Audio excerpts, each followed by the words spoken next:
اعوذ باللہ من الشیطان الرجیم، بسم اللہ الرحمن الرحیم۔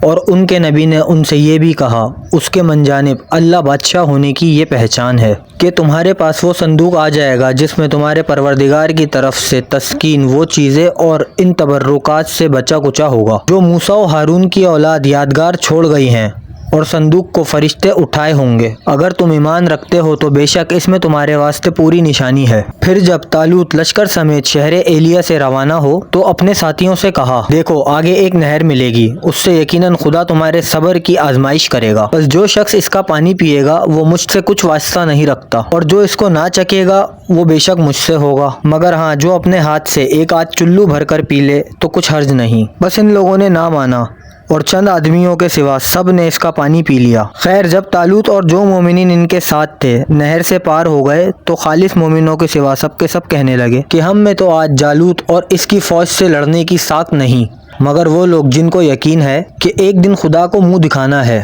بے دھڑک بول اٹھے کہ ایسا بہت ہوا ہے کہ خدا کے حکم سے چھوٹی جماعت بڑی جماعت پر غالب آ گئی ہے، اور خدا صبر کرنے والوں کا ساتھی ہے۔ غرض جب یہ لوگ جالوت اور اس کی فوج سے مقابلے کو نکلے تو دعا کی، اے میرے پروردگار ہمیں کامل صبر عطا فرما، اور میدان جنگ میں ہمارے قدم جمائے رکھ، اور ہمیں کافروں پر فتح عنایت کر۔ پھر تو ان لوگوں نے خدا کے حکم سے دشمنوں کو شکست دی،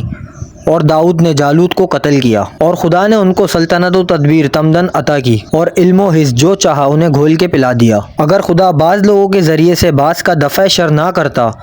تو تمام روئے زمین میں فساد پھیل جاتا، مگر خدا تو سارے جہاں کے لوگوں پر فضل و رحم کرتا ہے۔ اے رسول یہ خدا کی سچی آیتیں ہیں جو ہم تم کو ٹھیک ٹھیک پڑھ کر سناتے ہیں، اور بے شک تم ضرور رسول میں سے ہو۔ ویڈیو پسند آئی ہو تو چینل کو سبسکرائب کریں، بیل آئیکن دبائیں تاکہ ہر نیو ویڈیو کا نوٹیفیکیشن آپ کو مل سکے۔ ویڈیو کو لائک، کمنٹ اور شیئر ضرور کریں۔ شکریہ۔